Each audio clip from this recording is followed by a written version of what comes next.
need refined flour, Hershey's syrup, milk, cocoa powder, some oil, powdered sugar and some baking powder.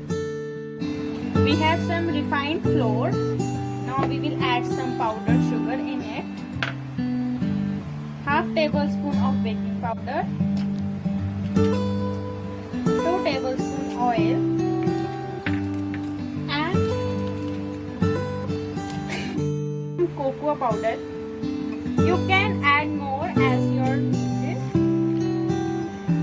I just want to put this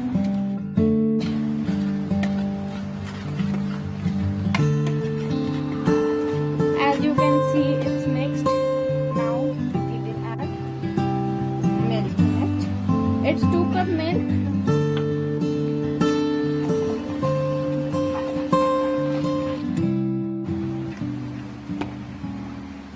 You have to use milk as same as the measurement of refined flour you have taken.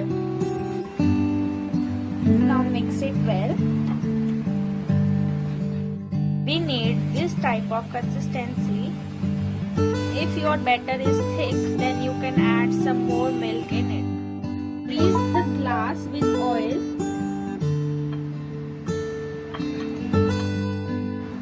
Now pour the batter in the glass. Place the glass inside microwave and bake it for 3 to 5 minutes. Don't fill the batter